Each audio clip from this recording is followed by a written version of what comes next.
मला पहिली कविता ती पुस्तक वाचून झाल्याबरोबर दुसऱ्या दिवशी सुचली आणि अत्यंत आनंद झाला. कवितेच्या संदर्भात अजून एक प्रश्न नेहमी मनात येत असतो आपल्या सगळ्यांच्याच, की कविता नेमकी कशी असते, तिचं बाह्य स्वरूप कसं असतं आणि अंतस्वरूप कसं असतं. कवयित्री, लेखिका, मुलाखतकार सौ दीपाली दातार व त्यांचे पती श्री मुकुंद दातार यांनी आज कविता म्हणजे काय, कवितेचे वेगवेगळे रूपं आज या कार्यक्रमात सांगितली. ईश्वरी कुलकर्णी या बालगायिकेने सुद्धा छान साथ दिली.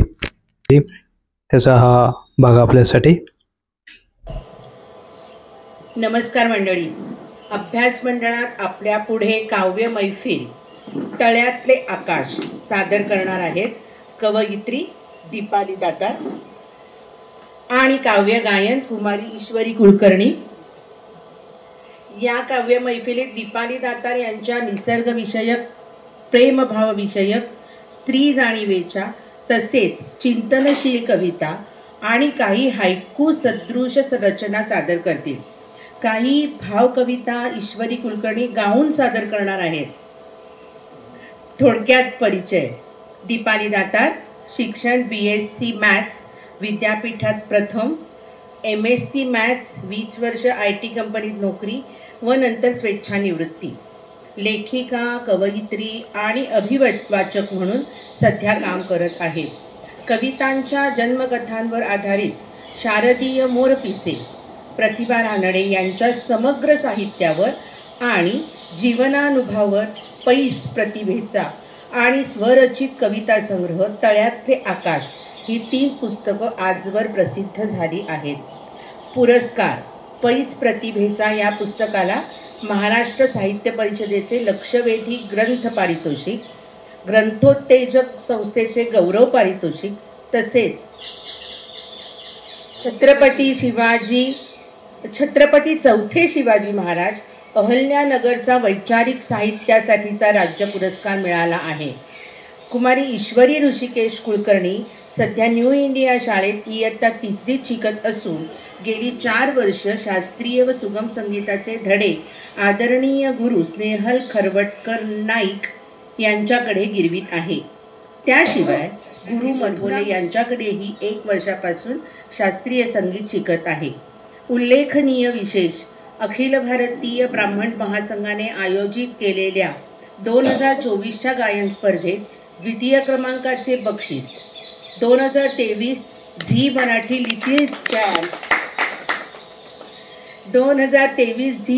लिटिल चॅम्प स्पर्धेत निवडलेल्या 30 मुलांमध्ये ईश्वरी एक होती.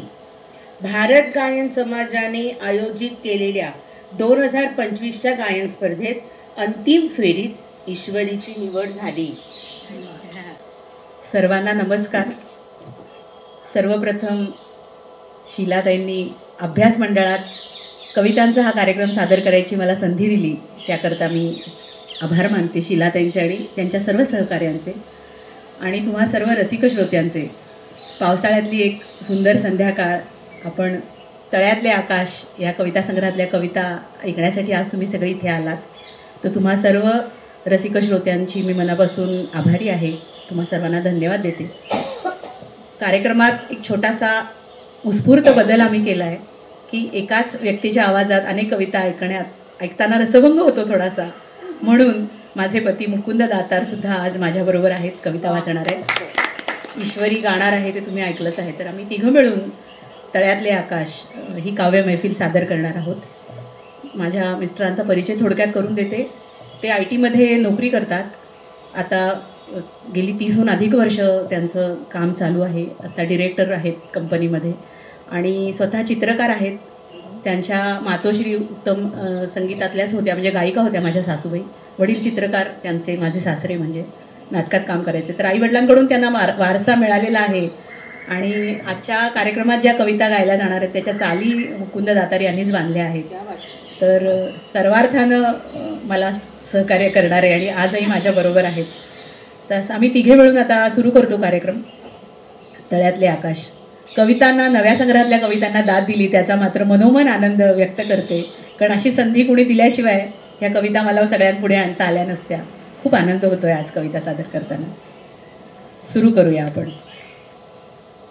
आपल्या सगळ्यांना माहिती आहे की मराठीला अभिजात भाषेचा दर्जा नुकताच मिळाला आणि आपण सगळ्यांनी त्याचा आनंद साजरा केला. पण आपल्या भाषेवरचं प्रेम अभिजात भाषेचा दर्जा मिळाला म्हणून नक्कीच नाही आहे, कारण आपली ती मातृभाषा आहे म्हणून आपलं मराठीवर प्रेम आहे. माझ्याही त्याच भावना मराठी भाषेबद्दल सुरुवातीपासून राहिलेल्या आहेत आजपर्यंत. तर या भाषेवरचं प्रेम व्यक्त करताना मी लिहिलंय असं: गंगे समही पवित्र मजला माय मराठी, गंगे समही पवित्र मजला माय मराठी, शब्दावरली शुभ्र पांढरी साय मराठी. गंगे समही पवित्र मजला माय मराठी. तर ही कविता गाऊन सादर होणार आहे. साल मुकुंद दातार आणि स्वर ईश्वरी कुलकर्णी हिचा.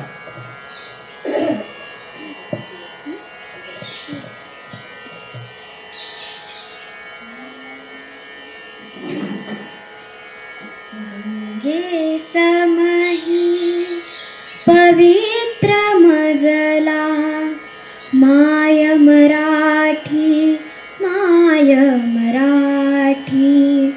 गंगे समही पवित्र मजला माय मराठी, माय मराठी. शब्दावरली शुभ्र पांढरी, शब्दावरली शुभ्र पांढरी साय मराठी, माय मराठी.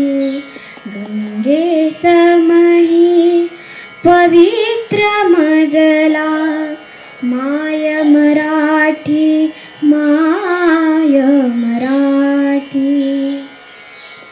रामदासांनी ज्ञानेशाचे श्रेय मराठी, श्रेय मराठी. रामदासांनी ज्ञानेशाचे श्रेय मराठी, श्रेय मराठी. कुठे कोकणी, कुठे वऱ्हाडी, कुठे कोकणी, कुठे वऱ्हाडी. प्रेय मराठी, माय मराठी. गंगे समही पवित्र मजला माय मराठी, माय मराठी. ह्या मातीचे, ह्या देशाचे ध्येय मराठी, ध्येय मराठी. ह्या मातीचे, ह्या देशाचे ध्येय मराठी, ध्येय मराठी. सुरासुरातून उरात साऱ्या गेय मराठी, माय मराठी. गंगे समही पवित्र मजला माय मराठी, माय मराठी. कुणासाठी अन कुणा कुणाला काय मराठी, काय मराठी. कुणासाठी अन कुणा कुणाला काय मराठी, काय मराठी. चंद्र चांदणे अमृत शिंपित, चंद्र चांदणे अमृत शिंपित.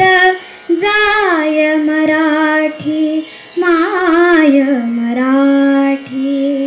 गंगे समही पवित्र मजला माय मराठी, माय मराठी.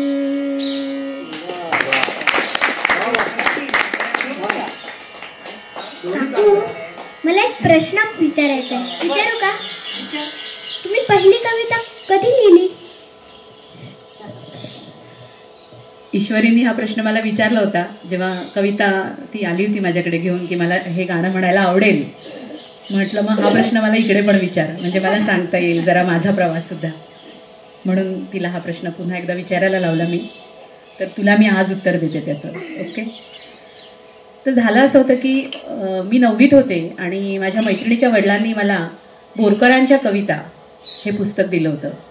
आणि बोरकरांच्या कविता वाचून त्यातली शब्दकळा, त्यातला नाद, त्यातलं चित्रदर्शित्व हे सगळं पाहून इतका त्याचा प्रभाव माझ्या मनावर पडला. आणि 8वी 9वीत असताना पूर्ण संस्कृत घेतलं होतं, त्यामुळं संस्कृत शब्दही मनामध्ये नवे नवे निर्माण झाले होते, त्यांची ओळख झाली होती, त्यांचा परिचय झाला होता. त्या सगळ्याचा एकत्रित परिणाम म्हणून मला पहिली कविता ती पुस्तक वाचून झाल्याबरोबर दुसऱ्या दिवशी सुचली आणि अत्यंत आनंद झाला. कविता ती अशी होती: मंद अनिल चंद्र धवल नभी शुभ्र चंद्रिका हाय शरद शर्वरी अन शीतल शशिशलाका. आणि तो शशिशलाका, शीतल वगैरे असा अनुप्रास वगैरे बोरकरांसारखा आपल्याला आलाय वगैरे असं छान मला वाटलं होतं ते. आणि असं वाटलं की ही आता छान अक्षरात लिहायची कविता आणि उद्या बाईंना दाखवायची मराठीच्या. मी सगळी तयारी केली आणि मी वाटच बघत होते आता मराठीचा तास कधी येणार. आणि नेहमीप्रमाणे तास सुरू झाला आणि काय योगायोग म्हणा, सुदैव म्हणा किंवा दुर्दैव, पण मला वाटतं सुदैवच. बाईंनी धडा शिकवला, केशवसुतांचे नवोदित कवीस पत्र. तुम्हाला ते पत्र माहितीच असेल. केशवसुतांनी त्या पत्रात असं लिहिलेलं होतं, अगदी थोडक्यात म्हणजे त्याचा सारांश सांगते की कविता ही आकाशाची वीज आहे.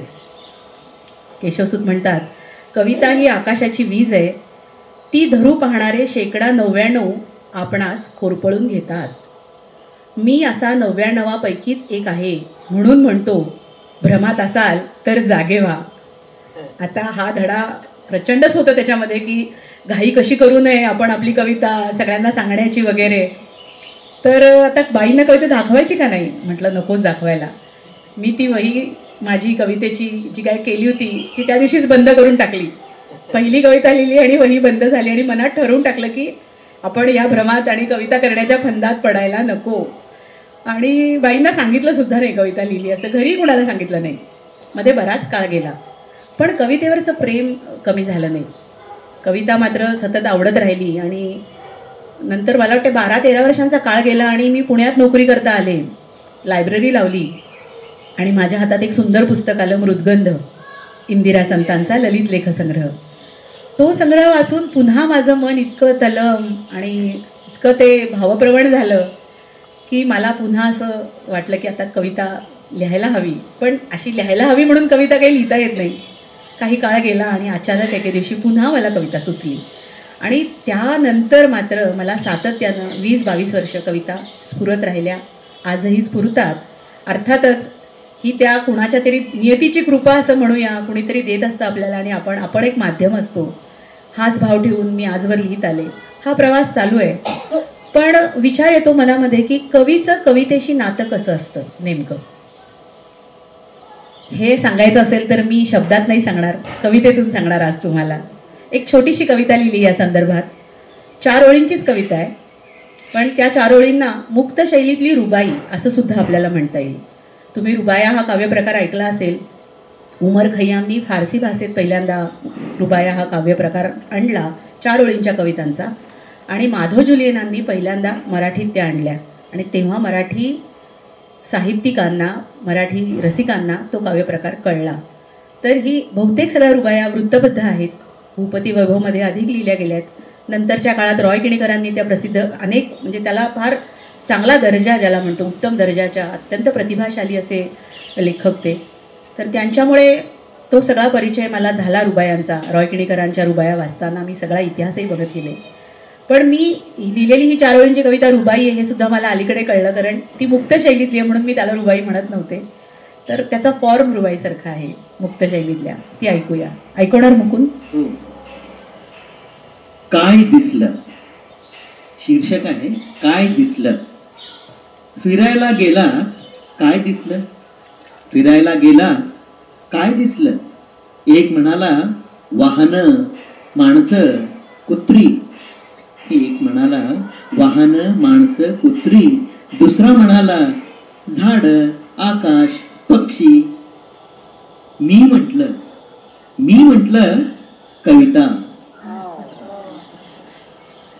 तर कवींचं असं असतं, व्यावहारिक जगात वावरणाऱ्या लोकांना माणसं, वाहनं, कुत्री, झाड, पक्षी, आकाश दिसत असतं, पण कवीला त्यातलं काव्य दिसत असतं आणि मग तो आपल्या कवितांमध्ये ते गुंफत असतो. कवितेच्या संदर्भात अजून एक प्रश्न नेहमी मनात येत असतो आपल्या सगळ्यांच्याच, की कविता नेमकी कशी असते, तिचं बाह्य स्वरूप कसं असतं आणि अंतस्वरूप कसं असतं. तर ज्ञानेश्वर माऊलींनी कवितेबद्दल असं म्हटलंय, कविता हे नादचित्राचे रूपडे. फार उत्तम आणि अगदी ॲक्युरेट व्याख्या ज्याला आपण म्हणता येईल ती व्याख्या आहे, की काव्यगुण तर कवितेत असतोच, पण त्याच्या जोडीला नाद आणि चित्र, ध्वनी आणि चित्र ह्या दोन कलांना घेऊन हे साहित्य येतं, त्याला कविता म्हणायची. हा त्याचा अंतस्थ भाव आहे असं मला वाटतं. पण तिचं बाह्य स्वरूप कसं असतं, मग ती अल्पाक्षरी असावी का, दीर्घ असावी का, लयबद्ध तालबद्ध असावी का, गेय असावी का, छंदोबद्ध, मुक्तछंद, कितीतरी प्रश्न आपल्याला पडतात कवितेच्या बाबतीत.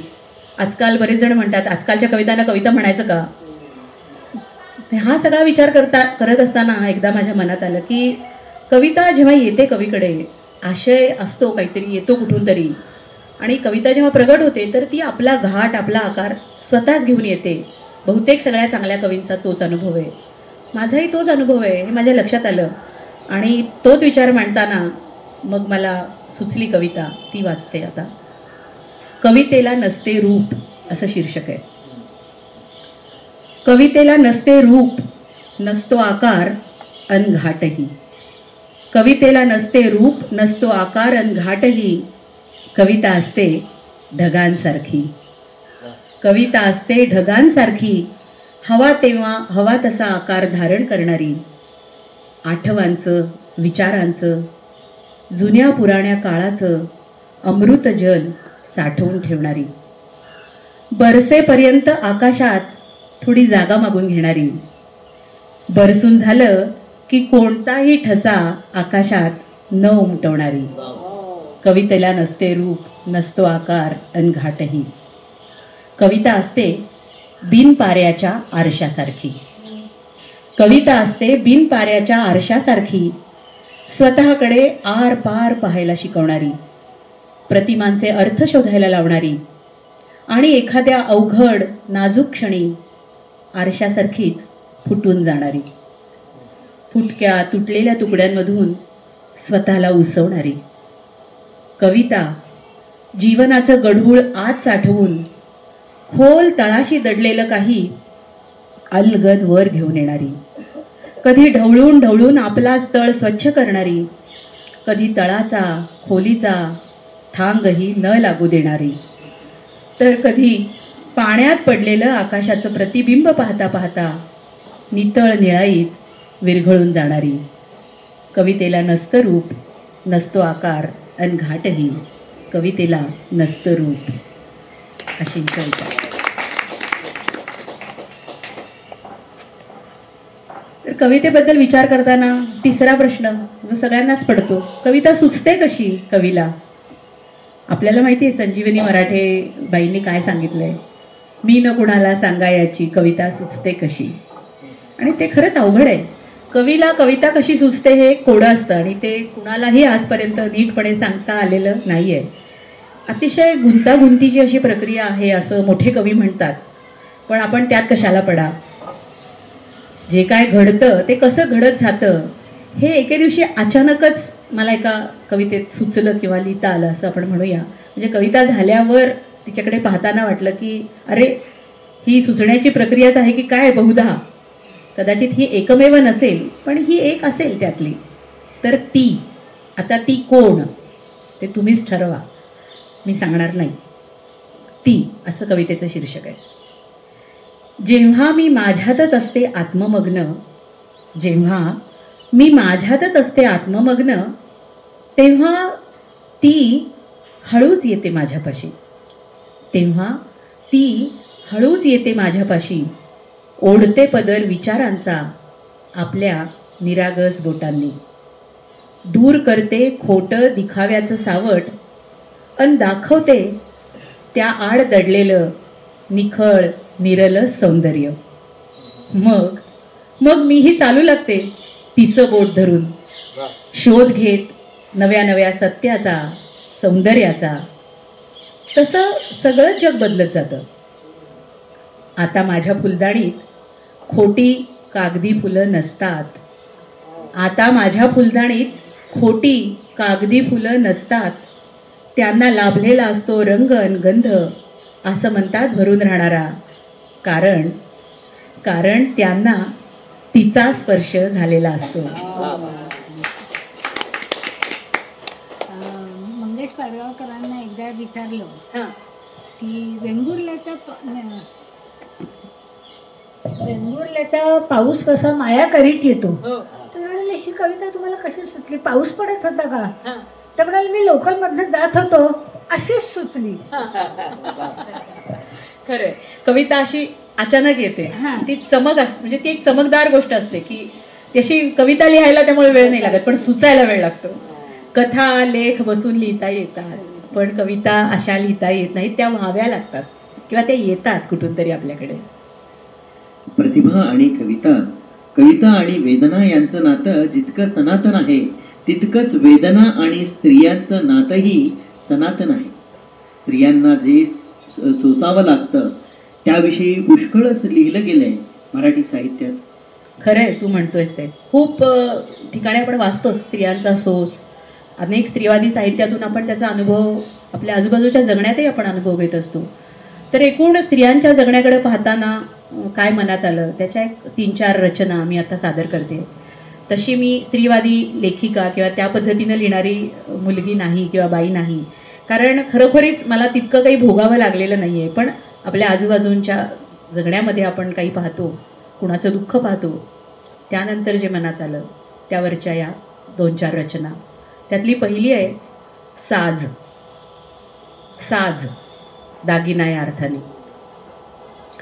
जन्माला आल्यानंतर खरं तर ती निरागस हासरी. जन्माला आल्यानंतर खरं तर ती निरागस हासरी. जस जशी मोठी होत गेली तस तसा एक एक दागिन्यांचा साज तिच्या अंगावर आणि तोळ्या तोळ्यांचं ओझं तिच्या मनावर. का, कुठे, केव्हा, कशासाठी, कुणासाठी. का, कुठे, केव्हा, कशासाठी, कुणासाठी असे कितीतरी साजेसे नसताना मिरवावे लागणारे साज काढून ठेवता येत नव्हते एखाद्या पेटीत. कारण गवसलं नव्हतं तिला तिच्या साध्या सोप्या सरळ आयुष्यात. सच्च्या उत्तराचं कुलूप त्या पेटीचं तोंड कायमचं बंद करायला. म्हणूनच वितळवून टाकले तिने ते दागिने रक्ताच्या रसायनात. बहुधा म्हणूनच वितळवून टाकले तिने ते दागिने रक्ताच्या रसायनात. जीवनाचा अविभाज्य घटक मानून, जीवनाचा अविभाज्य घटक मानून. शीर्षक आहे ती जगतच राहिली. ती जगतच राहिली. ती जगतच राहिली. वेदनेनं खरचटलेलं शरीर आणि मन घेऊन ती जगतच राहिली. झेलत राहिली पोळणारा चंद्रप्रकाश अन घडवत राहिली या मातीचा इतिहास. संस्कृतीत वाढलेल्या स्वतःला साजेलचा, शोभेलचा. बहरत राहिली कटुतेची बीज रुजवून आणि फुलत राहिली इतरांसाठी आनंदाची फुलं सांडी. जपत राहिली अगम्य अनाम आभाळपण. जपत राहिली अगम्य अनाम आभाळपण. पुन्हा पुन्हा निळेपणानं, पुन्हा पुन्हा निळेपणानं.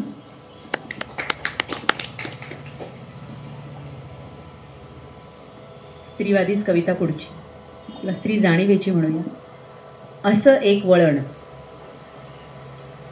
प्रवासात असं एक वळण आलं की भांबावलीच ती. प्रवासात असं एक वळण आलं की भांबावलीच ती. पुढं जाणारी दिसेना वाट एकही. एकाला लागून एक नुसत्या गुहाच गुहा, एकाला लागून एक, नुसत्या गुहाच गुहा. मागे फिरावं की गुहेत शिरावं? पहिल्या, दुसऱ्या, तिसऱ्या कोणत्या गुहेत शिरावं? घुमत होत्या कानात आरोळ्या निरर्थक प्रश्नांच्या, घुमत होत्या कानात आरोळ्या निरर्थक प्रश्नांच्या. प्रश्नांच्या भोवंड्यात हरवण्याआधी शिरलीच मग ती पहिल्या गुहेत, विचार न करताच एक उपलब्ध पर्याय म्हणून. या गुहेतून पुढे वाट दिसणार की गुहेतून पुन्हा गुहेतच जाणार? गुहा संपणार की तिला आपल्याच पोटात ठेवून घेणार? गुहा संपणार की तिला आपल्याच पोटात ठेवून घेणार?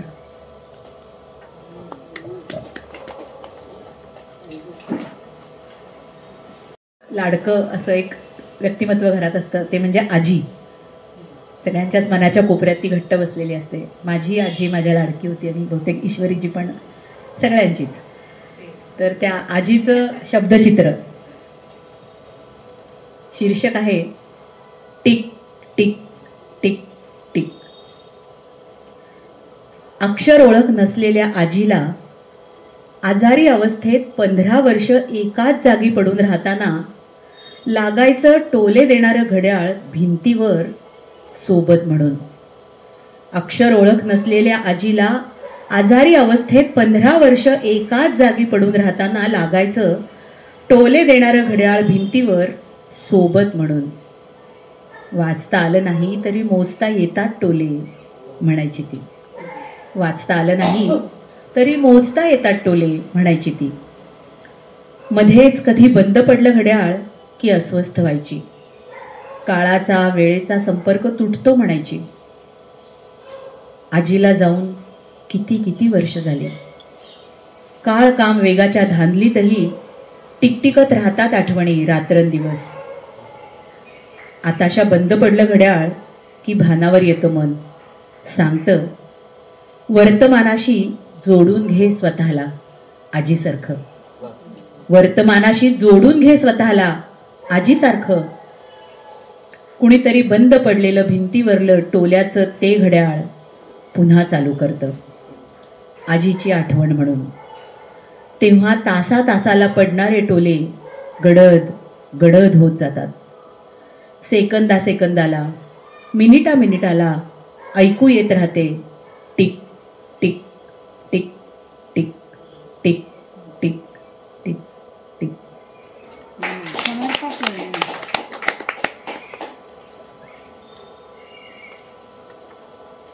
स्त्रियांच्या कविता चालल्या आहेत, तर मैत्रीला विसरून कसं चालेल. नुकताच मैत्री दिन आपण साजरा केला ऑगस्टच्या पहिल्या रविवारी. तर मैत्रीवरचीच कविता आणि बायकांच्या मैत्रीमध्ये ह्या तिघी मैत्रिणींच्या भेटीवरची ही कविता आहे.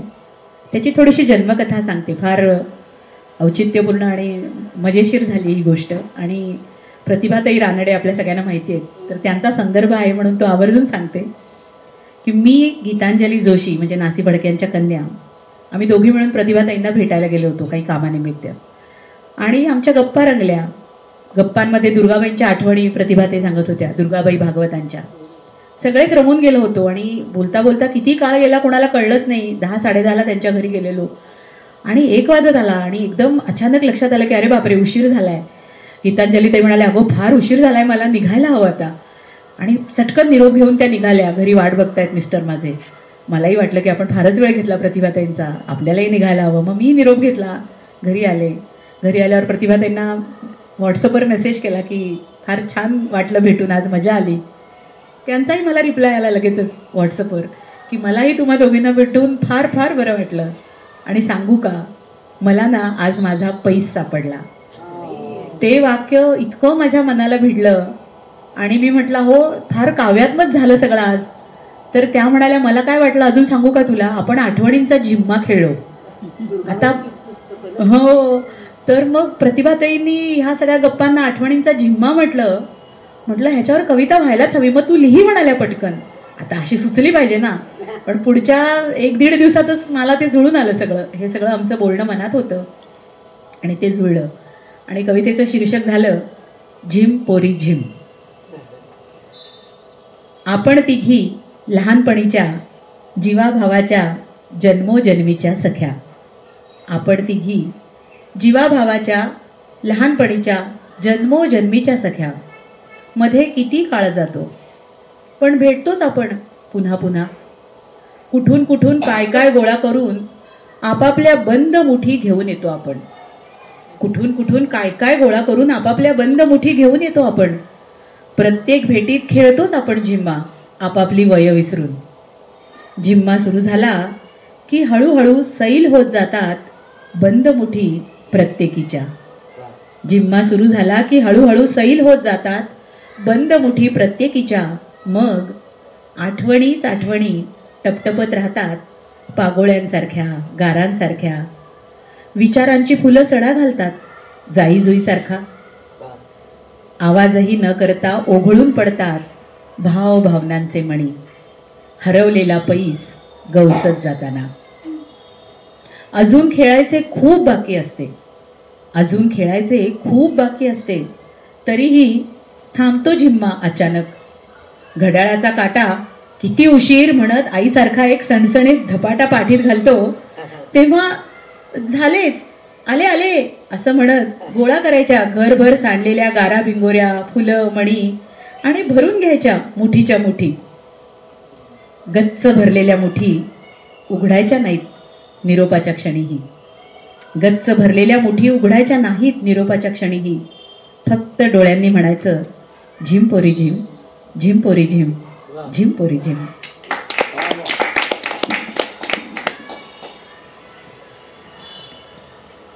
ही कविता लिहिली आणि मला नंतर असं वाटलं आपलं मन बुद्धी आणि आत्मा यांच्यातलं मैत्र सुद्धा असंच असतं का आणि आपण पुन्हा पुन्हा भेटतो हा याचा संबंध पुनर्जन्माशी जोडता येईल का. या दृष्टीने विचार करताना असं वाटलं की ह्या कवितेला वेगळं डायमेन्शन सुद्धा मिळू शकेल आणि ह्या जिम्माला सुद्धा एक वेगळा आयाम याच्यातून नक्की मिळेल जर तसा विचार केला तर. पण दरवेळीच काही इतकं गंभीर किंवा कवी उदासही असतो असं नाही बरं का.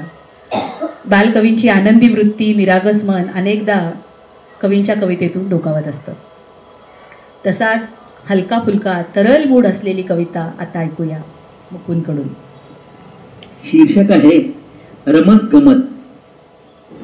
एक एक पायरी सावकाश उतरत खाली येत आहे आकाश. एक एक पायरी सावकाश उतरत खाली येत आहे आकाश. रमत गमत रमत गमत. दोन्ही बाजूंनी त्यांची बोट आपल्या हातात धरून आपण दोघं चिंचोळ्या वाटेने पायथ्याशी येतो. तळाशी सावली हातपाय पसरून मजेत बसलेली. तळाशी सावली हातपाय पसरून मजेत बसलेली. तिच्यावर अधूनमधून रेंगाळतायत उन्ह हिरवळीवर खेळणाऱ्या सशांसारखी. तिच्यावर अधूनमधून रेंगाळतायत उन्ह हिरवळीवर खेळणाऱ्या सशांसारखी. त्या सशांना उचलून घ्यावा हातावर म्हणूनच उतरत होतं आकाश खाली. मी त्याच्या बरोबर आपण दोघेही आपण दोघेही. ही एक भाग्यवान कविता आहे असं मी म्हणेन, कारण मौजेमध्ये ही पहिली माझी कविता प्रकाशित झालेली. एका चांगल्या दिवाळी अंकाने तिला स्थान दिलं, हा अत्यंत आनंदाचा विषय. त्याच्यानंतर आता निसर्ग कविताच ऐकवतीये. तर आता पावसाळा सुरू आहे पण मी थोडंसं तुम्हाला वसंतात घेऊन जाते. ऐकूया. वसंतातले ऊन केशरी. ऑफिसला जाताना इतका गुलमोहर फुलला होता की मला ऊन केशरी झालंय असा एक भास त्यावेळेस झाला.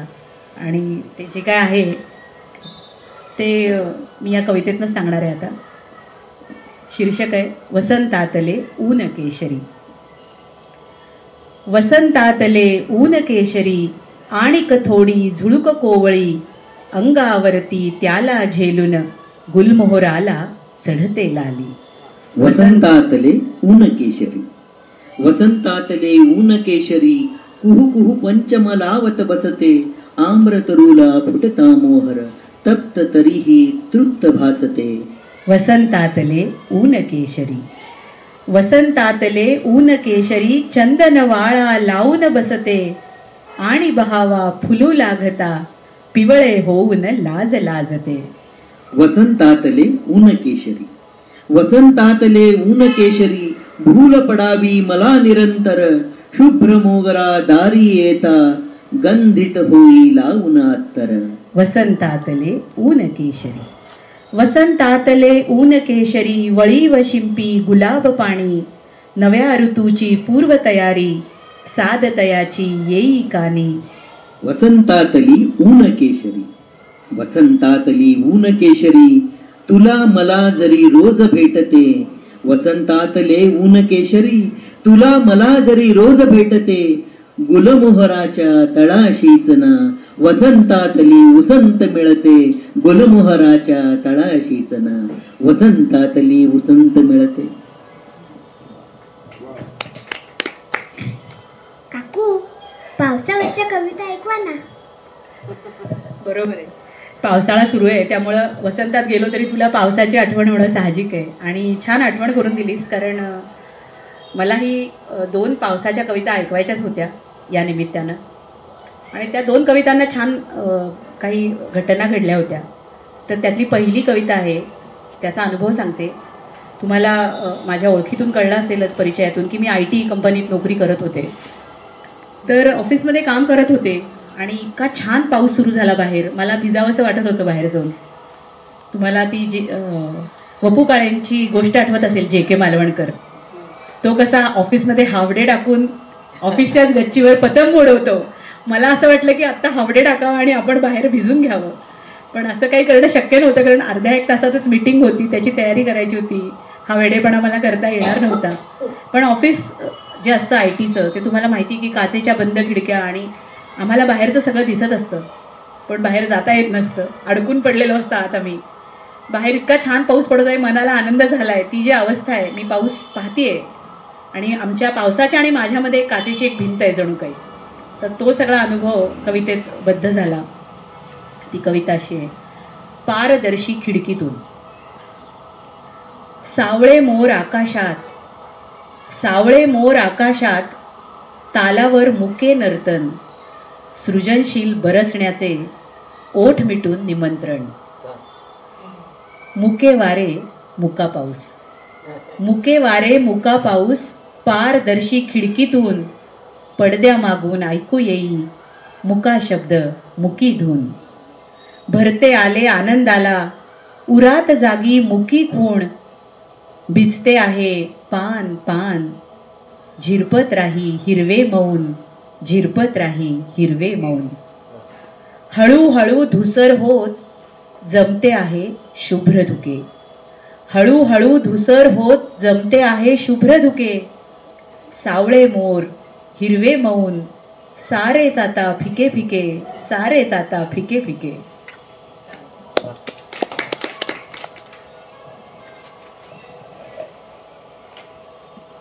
पावसाचा असाच एक विलक्षण अनुभव मी घेतला जेव्हा मी ऑफिसच्या कामानिमित्त पुण्याहून मुंबईला अनेकदा जाणं व्हायचं. पण पावसाळ्याच्या दिवसात मी जेव्हा गेले, आणि तो दिवस काही वेगळा होता, ज्या दिवशी प्रचंड पाऊस पडत होता आणि खंडाळ्याच्या घाटातून गाडी चालली होती.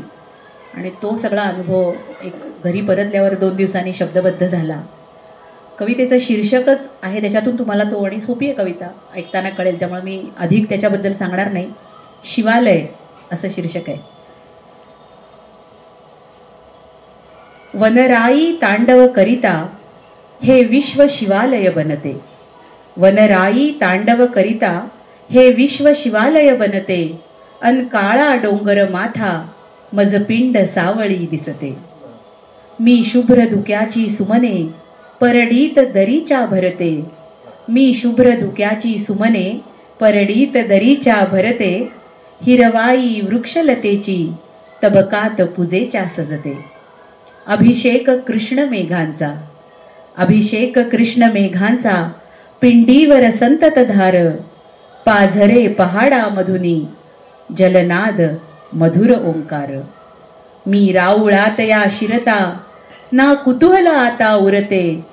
शक्तीत शिवाला बघता अवघेच द्वैत मावळते, अवघेच द्वैत मावळते.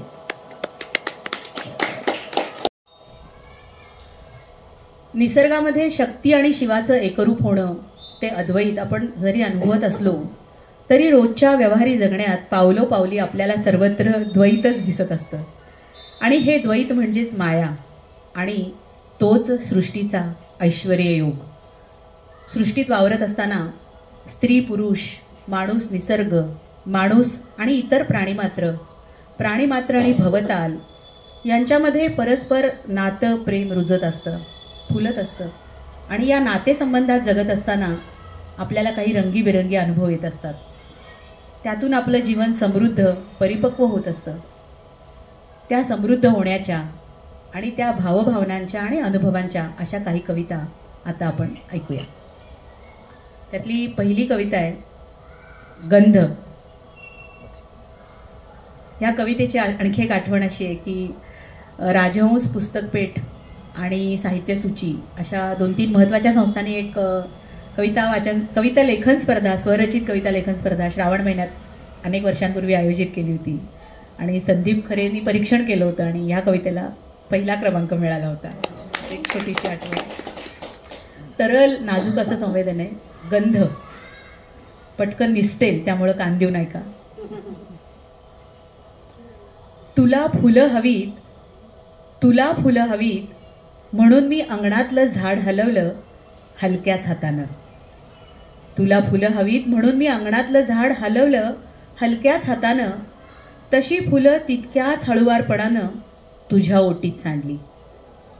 फुलाच्या गंधानं तुझी ओंजळ दरवळू लागली आणि माझ्या हाताला झाडाचा परिमळ.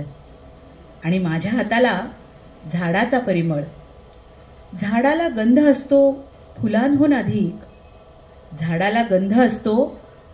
अधिक, हे त्याआधी कळलंच कसं नाही मला. अशी ही छोटीशी कविता. कारण झाडामध्ये गंध आहे म्हणून फुलांमध्ये आहे, पण जोपर्यंत देणं सुरू होत नाही, कारण झाड देत असतं आणि फुलं सुद्धा जेव्हा द्यायला लागतात तेव्हा त्याचा परिमळ येतो. आणि मी सुद्धा द्यायला लागले तेव्हा मला देण्यातला गंध कळत गेला आणि झाडाचं मोठेपण कळत गेलं. अशा अनेक स्तरावरती ते संवेदन जातं आणि मला वाटतं बहुतेक तेच आवडलं असावं परीक्षकांना, त्यामुळं त्याचं चीज झालं. शीर्षक आहे सहजीवन. माझी रात्र पौर्णिमेची तुझे पूर्ण चंद्र होणे, माझी रात्र पौर्णिमेची तुझे पूर्ण चंद्र होणे. सहजीवनात झरे तुझ्या प्रीतीचे चांदणे. आता सरला काळोख सापडले सूर नवे. उजळले अंतरंग लावू नक्षत्रांचे दिवे. दूर चालायची आहे प्रकाशाची वाट. दूर चालायची आहे प्रकाशाची पायवाट. हात हातात असता पार होईल हा घाट. असे मिळून चालता कधी एक कधी दोन. असे मिळून चालता कधी एक कधी दोन. रास क्रीडेत कळेना राधा कोण कृष्ण कोण. रास क्रीडेत कळेना राधा कोण कृष्ण कोण.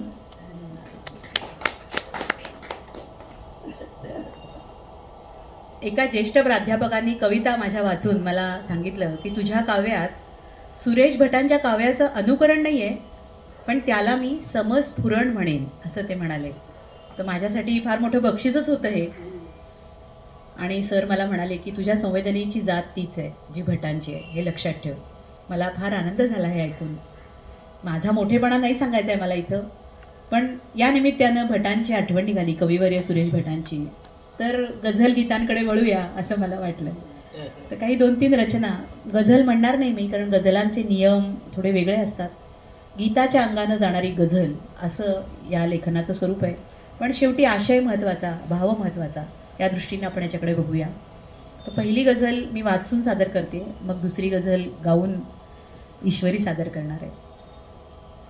ह्याच्यात भटांची आठवण देखील होईल तुम्हाला. दुःख असं शीर्षक आहे. वेगळाले दुःख माझे वेगळाली आसवे. वेगळाले दुःख माझे वेगळाली आसवे. साथना कोणीच देई एकटी मी त्यासवे. ध्यास होते श्वास तेव्हा श्वास आता ध्यास हे, ध्यास होते श्वास तेव्हा, श्वास आता ध्यास हे, दुःख वाटे भास तेव्हा, भास आता दुःख हे. आकळेना शांत भावे या कळा मी सोशिल्या, सोसण्याचा सोस त्याने प्राण माझा घेतला, सोसण्याचा सोस त्याने प्राण माझा घेतला. शब्द फसवे अर्थ फसवे भाव खोटा जाहला, शब्द फसवे अर्थ फसवे भाव खोटा जाहला, साथ सरता व्यर्थ सारा भार मी हा वाहिला. ओविला मी जीव माझा लाविला ज्यांना लळा, ओविला मी जीव माझा लाविला ज्यांना लळा, दुःख हो त्यांनीच द्यावे शाप कैसा आगळा, दुःख हो त्यांनीच द्यावे शाप कैसा आगळा. तर रंगुनी रंगात माझ्या रंग माझा वेगळा ही कविता मी शिकले होते गायला, आणि त्यानंतर मग मला माझ्या अगदी जवळच्या सिनियर मैत्रिणीचं दुःख ऐकून ही कविता खरं तर सुचली होती. तर ते यानंतर आपण एक कविता ईश्वरी गाऊन सादर करणार आहे. तर भान आले असं शीर्षक आहे. चाल अर्थातच मुकुंद दातार यांनी दिली आहे. तर मी ईश्वरीकडे आता सोपवते.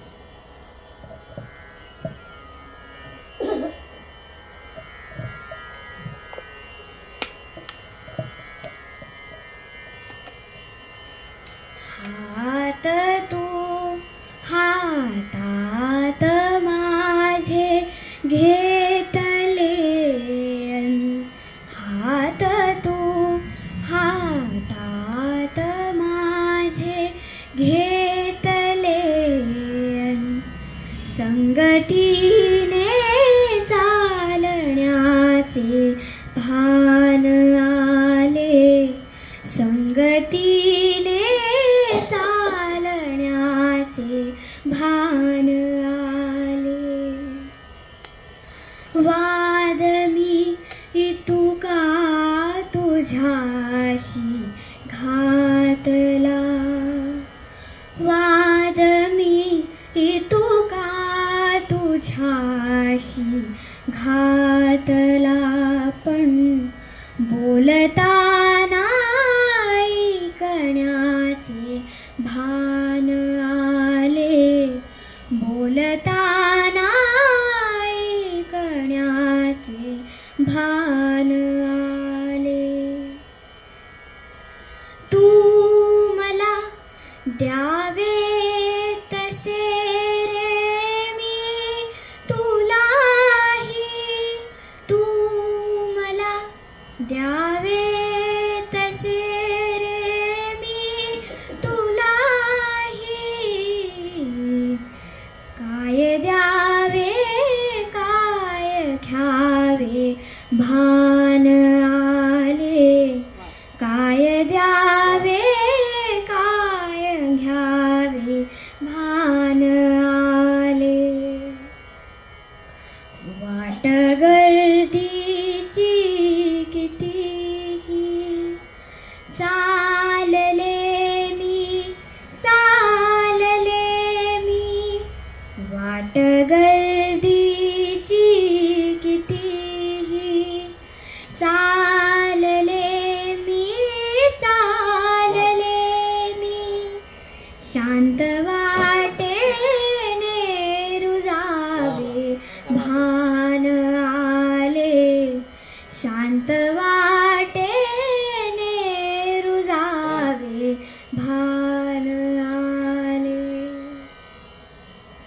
ठेविले जागेवरी पण हरवते ना, ठेविले जागेवरी पण हरवते ना,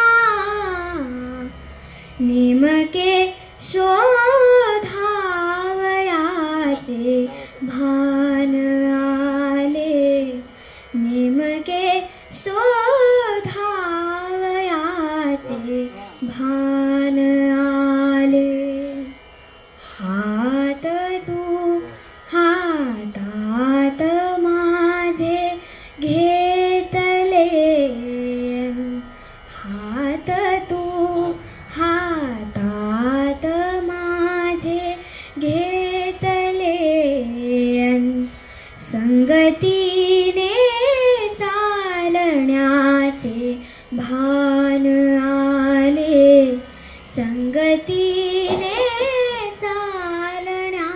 आले भान आले.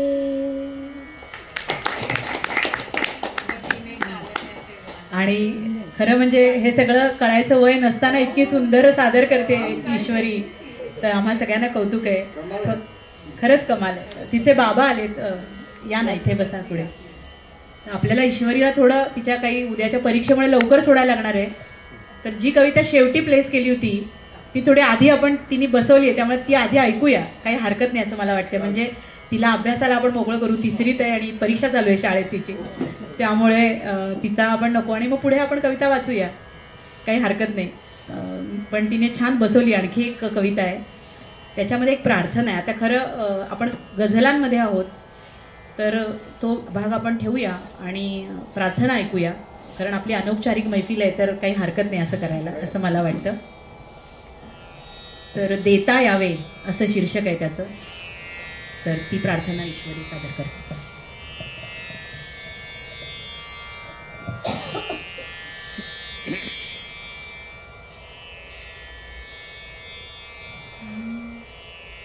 असे काही कळो यावे न मागता देता यावे.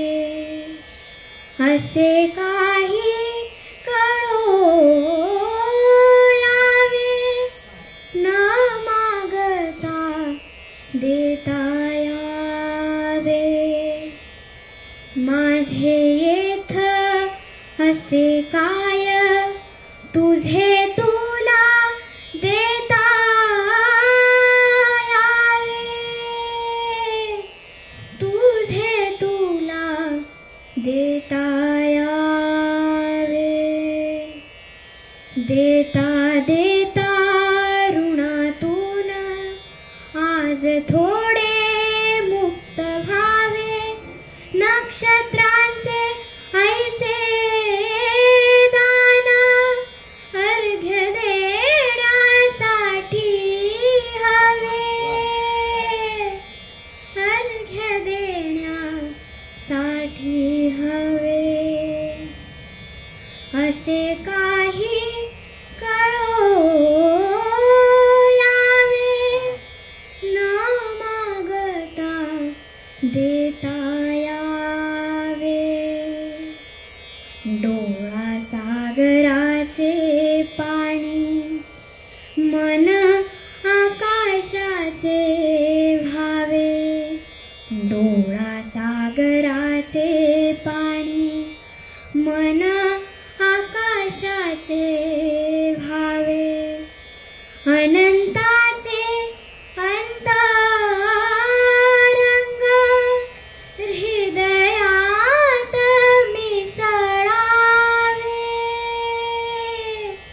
हृदयात मिसळावे.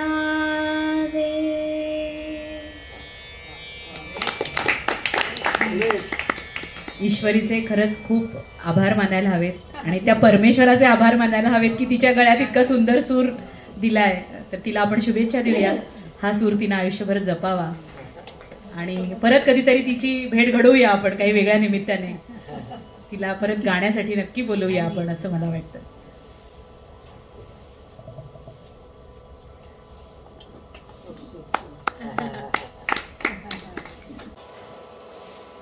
तर पुन्हा खरं म्हणजे गझलेकडे वळूया. पाने, नातेसंबंधांकडे पाहताना एक झाडाचं रूपक सुचलं. म्हणजे तुम्ही जर कल्पना केली की आजच्या काळातली मुलं आणि सिनियर माणसं असा जर एक विचार ठेवला मनात, तर एक त्याचं रूपक असं म्हणता येईल. वेगळ्या पद्धतीने पण बघता येईल. दोन मित्र, कुठल्याही नात्यामध्ये असं घडतं. पाने, हे झाड कैसे कुठले कळेना, पिकण्याआधी का गळतात पाने. हे झाड कैसे कुठले कळेना, पिकण्याआधी का गळतात पाने. ऋतूंनी तुला या किती बोलवावे, खुणांनी दुजा का चळतात पाने. हिरवेपणाची नशा कैफ चढता, वाऱ्या विनाही हलतात पाने. हे झाड कैसे कुठले कळेना, पिकण्याआधी का गळतात पाने. किती लावला जीव यांच्यावरी मी, किती लावला जीव यांच्यावरी मी. दिशांना हव्या त्या वळतात पाने. हे झाड कैसे कुठले कळेना, पिकण्याआधी का गळतात पाने. उन्हाच्या झळा लागल्या ना परीही, उन्हाच्या झळ्या लागल्या ना परीही. स्वतःच्याच वणव्यात जळतात पाने, स्वतःच्याच वणव्यात जळतात पाने. हे झाड कैसे कुठले कळेना, पिकण्याआधी का गळतात पाने, पिकण्याआधी का गळतात पाने. शीर्षक आहे व्हॅलेंटाईन डे. प्रेम मिळेपर्यंत माणसं फुलं देत राहतात, प्रेम मिळेपर्यंत माणसं फुलं देत राहतात. देव भेटेपर्यंत करत जातात यात्रा, शोधत राहतात जागा नमस्काराला, आशीर्वाद कृपा लाभेपर्यंत. सारे सोस गळून पडतात, सारे सोस गळून पडतात. प्रेम शांती लाभली की, सारे सोस गळून पडतात. प्रेम शांती लाभली की. फुलांच्या नाही का गळून पडत पाकळ्या, अगदी तसंच शेवटी उरतो, शेवटी उरतो तो केवळ सुगंध. शेवटी उरतो तो केवळ सुगंध. मग तो कुणाचा का असेना, फुलांचा किंवा मातीचा. प्रेमाचा नवा अर्थ उलगडला एका व्हॅलेंटाईन डेला, की आपण फुलं घेऊन देत राहतो, फिरतो, पण सगळं असं मिळाल्यानंतरची शांती एक वेगळी असते. आणि ती खरं प्रेम तिकडे असतं कुठेतरी असं वाटलं. म्हणजे प्रेमाच्या पलीकडचं प्रेम. किंवा विंदांची कविता आहे, प्रेम करावे असे परंतु प्रेम करावे हे कळले आवेण. तसंच आहे. निसर्ग आणि माणसाशी जुळलेले भावबंध आणि त्यातून झालेलं जीवन दर्शन म्हणा, किंवा त्या अनुबंधात साधलेली भावोत्कटता, किंवा त्यातून मिळालेली शहाणीव, या पद्धतीनं काही कविता लेखन होत गेलं माझ्या हातून वेळोवेळी. तर एकदा एक किस्सा झाला घरामध्ये. लोडाचं कव्हर घातलं होतं आणि गडबडीमध्ये ऑफिसच्या गाठ चुकीची मारली होती आणि ती नंतर ते बदलताना लवकर निघेना. तेव्हा पण कोणीतरी पाहुणे येणार होते. मग आमच्या दोघांमध्ये संवाद झाला, हे कोणी मारलंय. आता ह्यांनी मला विचारलं, म्हणजे घरात 2च माणसं होतो आम्ही, तर मीच मारलेली असणार. पण मला जस्टिफाय करायचं होतं की मी कशी ती त्यावेळेस गडबडीत केली वगैरे. मग थोडा रंग भांडणाकडे चालला होता वगैरे. तर मिश्किल स्वभाव आहे मुकुंद दातारांचा. ते मला म्हणाले, नको नको आता ऑफिसला निघायचंय, उशीर होतोय, असं कर ना, त्यापेक्षा तू एक कविता लिही याच्यावर. आणि नंतर मग आमच्या दोघांमधला सुसंवाद कायम राहण्याचं कविता हे एक निमित्तच होत गेलं असं म्हणायला हरकत नाही. कारण भांडणापेक्षा त्या गोष्टी कवितेत म्हणून मोकळं व्हायचं, म्हणजे भांडण नको, नाही का. हा, उत्तर कशात असतो. आता उत्तर तो पण वेगळ्या कविता लिहितो. तर ती वेगळी वही आहे, कधीतरी उडायला हवी. तर ही कविता आहे गाठ. आता ही गाठ ती आभऱ्याची पण होती आणि नातेसंबंधांची पण आहे. लवकर सुटू नये म्हणूनच बांधलेली गाठ इतकी घट्ट बसेल असं वाटलं नव्हतं. लवकर सुटू नये म्हणूनच बांधलेली गाठ इतकी घट्ट बसेल असं वाटलं नव्हतं. गाठ सोडवायला गेले तर गुंता वाढतच गेला. सुरगाठीचं कसं बरं असतं, एक धागा ओढला अलवार की गाठ सहज सुटते, गुंतामुळी होतच नाही. आता या गुंतलेल्या निरगाठीचं काय बरं करावं. कापली तर तडकाफडकी सुटेल, धाग्याचे 2 तुकडे होतील म्हणून नको वाटलं. धीरानं सावकाश सोडवला गुंता, अखेर सुटला. आता गुंतायचंच नाही असं त्या गाठीनंच ठरवलं. त्यानंतर सावधपणे बांधल्या गेल्या त्या साऱ्या सुरगाठीच, हव्या तेव्हा अलवार सहज सुटणाऱ्या. आणि याही कवितेचा एक भाग्ययोग होता की गीतांजलीताईंनी अचानक ही कविता माझी हंसमध्ये पाठवली, हंस मासिकाकडे. मी घाबरत होते कारण तेव्हा कविता पाठवायला की आपल्या येतील का कुठे प्रकाशित होऊन वगैरे. आणि 2 दिवसात आनंद अंतरकरांचा मला फोन आला की अहो तुम्ही चांगल्या कविता लिहिताय, का पाठवत नाहीत आमच्याकडे. तर ही हंसशी जुळलेली पण गाठ होती. म्हणजे ही पहिली माझी कविता जी हंसमध्ये प्रकाशित झाली. तर पुढची एक कविता आहे की पहा काय तुम्हाला वाटतं, मी सांगत नाही. शीर्षक आहे संध्याकाळ का होते संध्याकाळ का होते? दिवस संपताना सूर्य मावळला, चंद्र उगवला म्हणून? गाईला गोठ्यात परत येता यावे, वासराला कुशीत घेता यावे म्हणून? की एखाद्या कोनाड्यात समयी तेवती ठेवता यावी म्हणून? संध्याकाळ का होते? संधी प्रकाशाचे सूर गळ्यात उतरावेत म्हणून? काळ्या कॅनव्हासवर चितारायची सवय व्हावी म्हणून? की दुःख विसरण्याकरता एखादा पेग घेता यावा म्हणून? संध्याकाळ का होते? आणखी थोड्या तासातच कुणाला तरी चोरी करता यावी म्हणून? की कुणाच्या नकळत कुणाला तरी पळून जाता यावं म्हणून? की दिवसभर प्राणवायू देणाऱ्या झाडांना कार्बन उत्सर्जित करता यावा म्हणून? संध्याकाळ का होते? शांतपणे डोळे मिटता यावेत म्हणून? उत्तर शोधता शोधता सकाळ झाली. तेव्हा पुन्हा प्रश्न हजर, सकाळ तरी का होते? शीर्षक आहे प्रश्न. थेंबात पाणी पाण्यात थेंब, थेंबात पाणी पाण्यात थेंब, आधी कोण? उन्हात झाड झाडात ऊन, उन्हात झाड झाडात ऊन, कोवळं कोण? ढगात पाऊस पावसात ढग, ढगात पाऊस पावसात ढग, ओलसर कोण? नभात तळ नभात तळ तळ्यात नभ, नभात तळ तळ्यात नभ, निळसर कोण?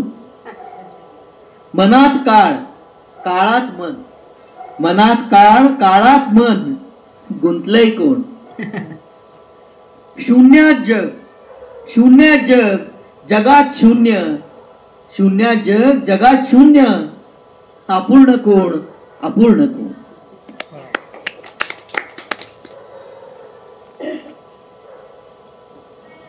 वारी हा सगळ्यांचाच आपल्या जिव्हाळ्याचा विषय आहे. पण वारीत गेल्यावर खरंच पांडुरंग भेटतो का, असाच प्रश्न पडला होता एकदा, आणि त्यातूनच झालेली ही कविता. विशेषतः कोविड झाला तेव्हा फार कविता आल्या की वारीला जाता येत नाही, जाता येत नाही, चुकली वारी. तर त्या सगळ्या पार्श्वभूमीवर थोडंसं काही वेगळं घडू शकतं का वारी नसेल तर, आणि वारी नसतानाही पांडुरंग भेटू शकतो का वगैरे असे प्रश्न मनात आले. त्याच्यातून झालेली कविता वारी. वारीत गुंतली माझी कायावाणी, वारीत गुंतली माझी कायावाणी, तेथे चक्रपाणी दिसेची ना. निघून या गेले शब्द वैकुंठाला, भेटा या तुक्याला माझ्या आधी. निघून या गेले शब्द वैकुंठाला, भेटा या तुक्याला माझ्या आधी. शब्द विचारती तुक्यास त्या जाब, शब्द विचारती तुक्यास त्या जाब, दावी कोठे मज पांडुरंग. तुका म्हणे वेड्या व्यर्थ थाटमाट, तुका म्हणे वेड्या व्यर्थ थाटमाट, डोळ्यांचाही घाट लागो नये. वारी ते निवारी जन्म मृत्यू वारी, वारी ते निवारी जन्म मृत्यू वारी, फिटो सुटो वारी आता तुझी, फिटो सुटो वारी आता तुझी. वारीच्या पल्याड उभा पांडुरंग, वारीच्या पल्याड उभा पांडुरंग, भक्तीमध्ये दंग नाचत असे. परत फिरोनी माघारी बा जाशी, भक्तास सांगसी निरोप हा. परतोनी शब्द इहलोकी आले, त्याने दावी आले चक्रपाणी. परतोनी शब्द इहलोकी आले, त्याने दावी आले चक्रपाणी. न लगे कागद न लगे लेखणी, दिठीतून वाणी आता झरे, दिठीतून वाणी आता झरे. रीतेपणी भरो भक्तीच्या घागरी, रीतेपणी भरो भक्तीच्या घागरी, मुक्त होय वारी आता माझी, मुक्त होय वारी आता माझी.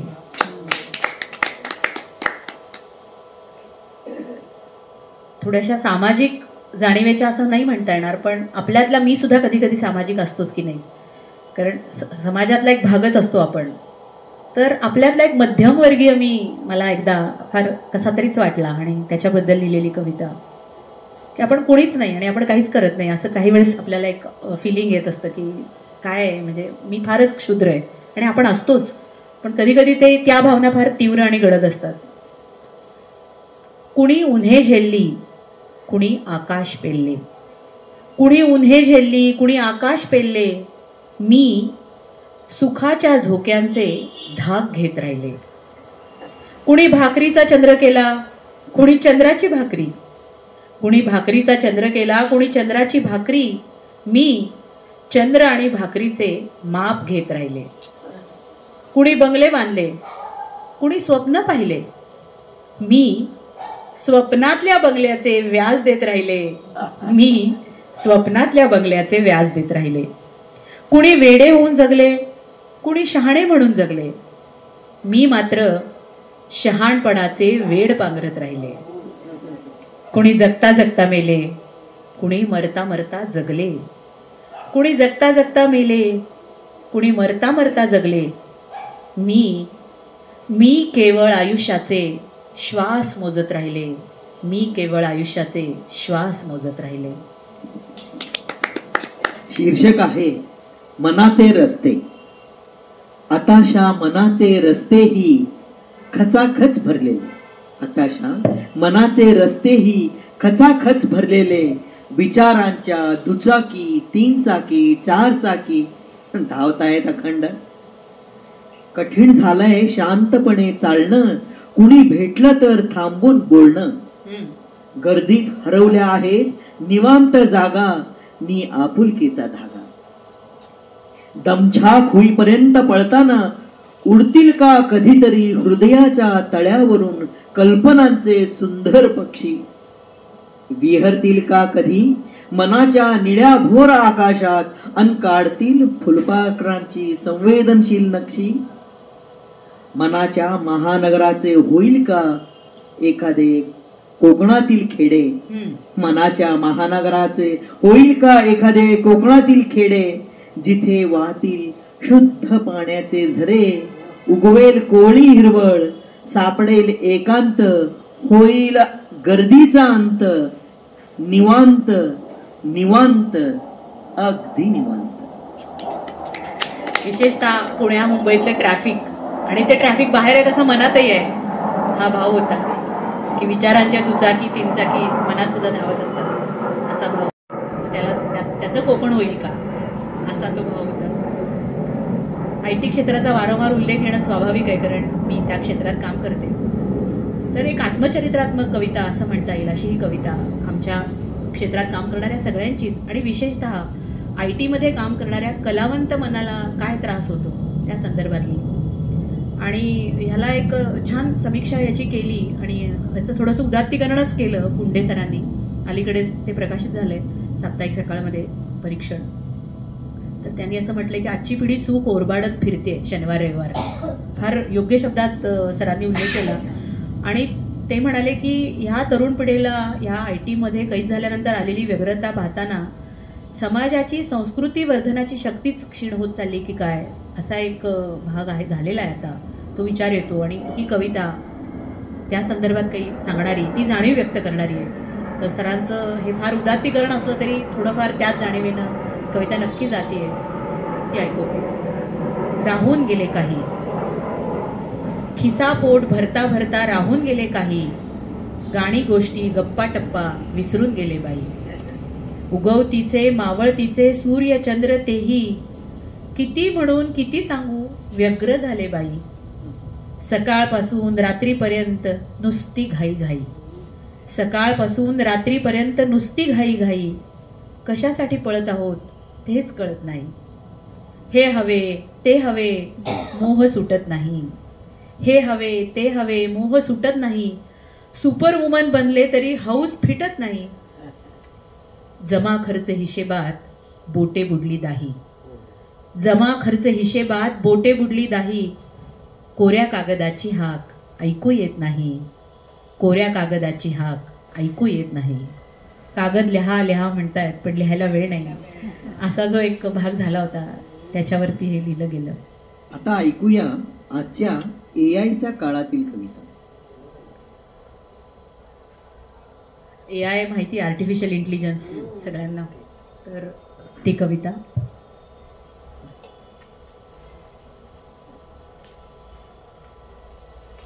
कल्पांतर असं शीर्षक आहे. ती झोपेतून जागी झाली, ती झोपेतून जागी झाली. आजूबाजूला, घरात, बाहेर कुठे कुणीच कसं दिसत नाही. तासन तास गेले तरी माणसाचा मागमूस नाही. तिनं अंगणातल्या झाडालाच विचारलं, भोवतालची सगळी माणसं कुठे गायब झाली? झाडातून नुसती सळसळ झाली. मग आत येऊन घरातल्या अलेक्साला विचारलं, सगळी माणसं अचानक कुठे गेली? शेवटी ChatGPTनं सांगितलं म्हणे, मोठ्या वयाचे शास्त्रज्ञ, बुद्धिजीवी, तत्वज्ञानी ग्रह तारे होऊन आकाशात विलीन. श्रमजीवी शेतकरी काळ्या जमिनीच्या कुशीत. चोर, दरोडेखोर, दहशतवादी मोठमोठाल्या दगडात, खडकमाळेवर, रेताड वाळवंटात विलीन. कलावंत, गायक, कवी, लेखक, चित्रकार झाडात रूपांतरित. भुकेले जीव ज्वालामुखी झालेत आणि तरुण मुलं रोबो. अरे बापरे, हो का? हो. आणि मग लहान बाळ, ती लुसलुशीत गवताची हिरवळ होऊन गेली. अच्छा, मग मी एकटीच कसे काय जिवंत अजून? तुझ्यासारखे असंख्य रसिक जिवंत आहेत अजून. त्यांचं काय करायचं यंत्रयुगात ते ठरलं नाहीये. बोलणं सुरू असतानाच error message, system hang, not enough space, format and restart. नवं कोरं जग, स्पेसच स्पेस. पुन्हा पहिला जीव जन्मला. पृथ्वीवर की इंटरनेटवर?